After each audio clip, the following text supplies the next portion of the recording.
I'm sharing the exact words that I told my personal mentor when I was in the middle of my quarter life crisis, when my limiting beliefs about money were eating me up and I just felt lost and stuck. So I'm exposing myself and the lessons I've learned, hoping that I could lift someone up from the same black hole that I was in 12 months ago. What's up, guys? It's Nick. As you know, I'm a recovered shopaholic, now a money mindset coach, empowering working professionals in quarter life to fund their dreams into reality. So not too long ago, I was crying my eyes out while messaging my personal mentor, who also happens to be my older sister. I realized, and when I just accepted that it's okay to have these fears, to have these doubts, then I had clarity to create an action plan to really live life on my terms. That's why I'll be forever grateful that I had my sister back then. But I know not everyone has their person, has a mentor to guide them. And that's why I took it as my calling to be that mentor, to be that coach, so that I could be someone's guiding light when they feel lost, when they feel frustrated in handling their money. So I'm sharing my confessions from my quarter life crisis 1 year ago and the lessons I've learned that I'm passing on to you so you could use them too. If you're all about that, then make sure you like this video and subscribe to the channel, because you know I don't miss out on a new video every single weekend. Now let's get into those confessions and lessons. Confession 1. This is the exact words I said, that I feel like I'm so miserable every day trying to be the strong one always. Ang dramatic ko, diba? Parang buhat na buhat yung buong mundo. Back then, I just felt like I was running on autopilot, right? Like, oh, I'm meant to do this. I'm supposed to do this. I need to do this. Adults do hard things. They do the work, they hustle and all that. And for years, you know, like ever since I was in college and I've been working for 6 years, I felt like I was really on that autopilot mode. And that's like 10 years of my life, I would say. I just hit like a breaking point. I'm strong, like I don't break apart, I don't cry, I don't become emotional. But in reality, when you peel all of those layers, the part of me who just wanted to put up this front, I was really miserable on the inside. I had achievements, I had awards. Trying to not cry right now and remember my past self. I mean, I feel sad for her, you know, my past self, because I wish I could go back and tell her, like, you have so much potential, but like you've been keeping them hidden.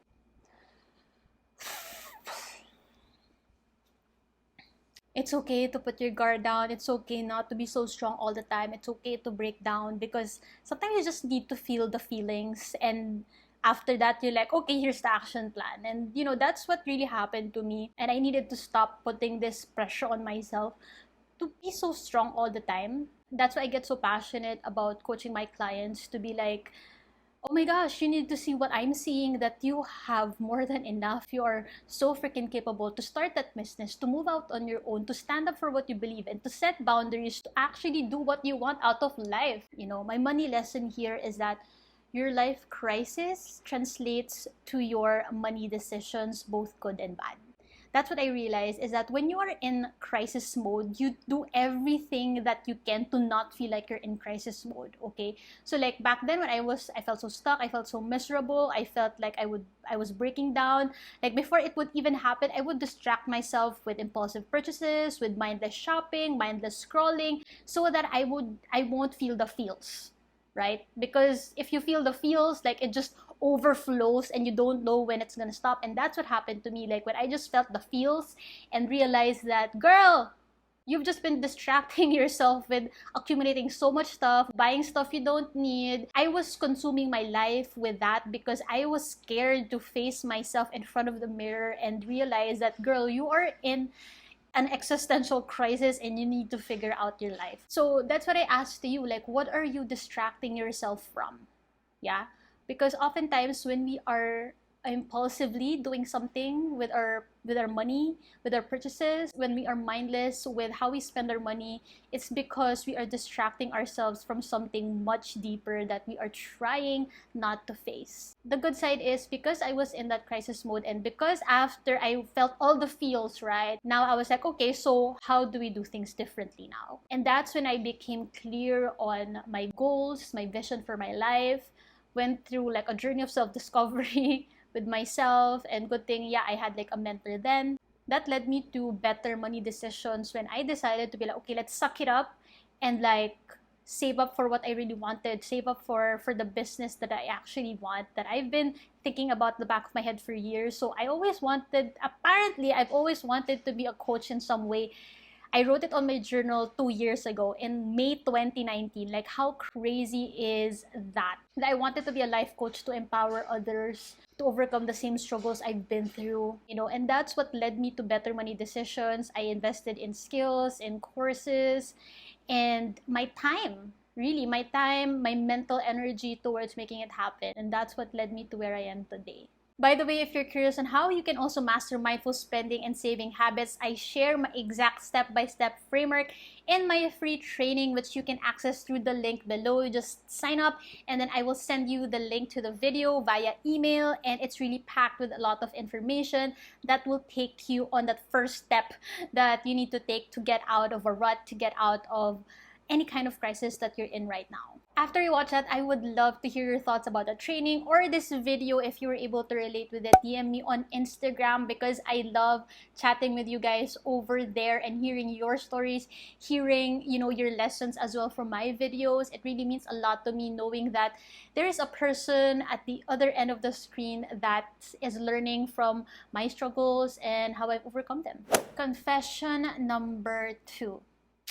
This is an intense one. I said that I just really want to know how it feels like to give my all in something I truly enjoy and see purpose in doing. That's why my money lesson here is that if you're not investing in prioritizing your dream life, then you're investing in someone else's dreams.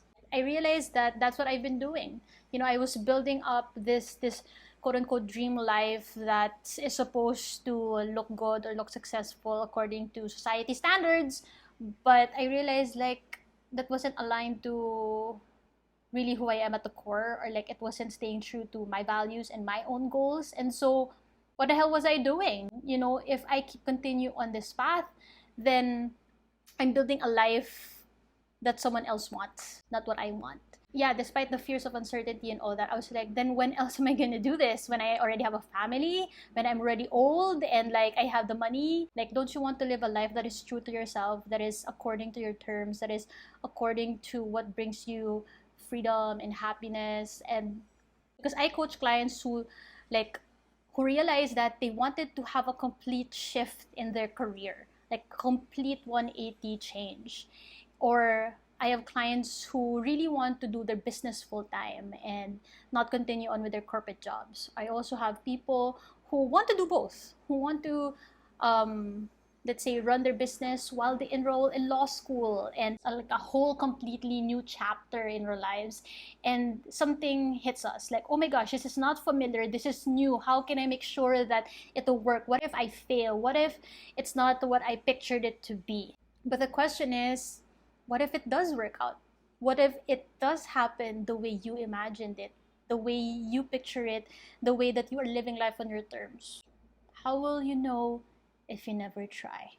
And then, oh my gosh, I was like, well, isn't that the point of being in our 20s anyway? Is that we make mistakes and we take risks and we figure out what is really meant for us. So that's my message to you, is that are you investing in prioritizing yourself and your dreams?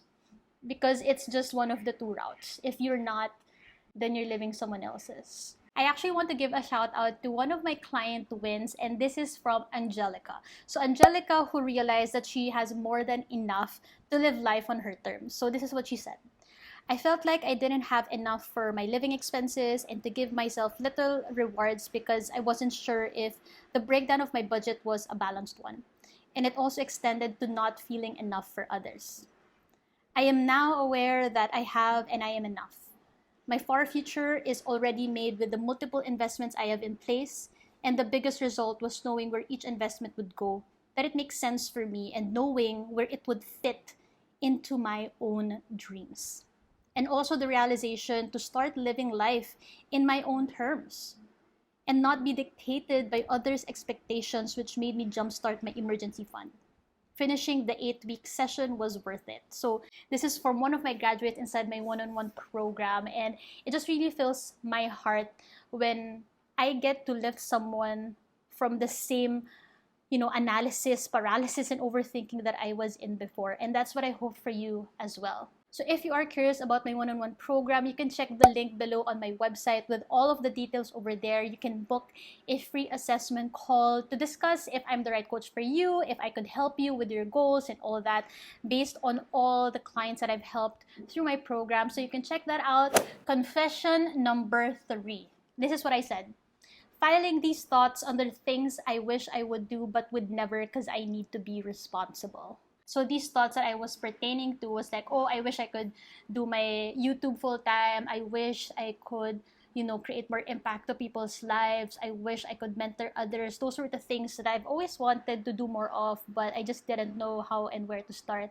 And I just said like, oh, I wish I could do this, but I need to be responsible. This is just proof of how deep my limiting belief was about money.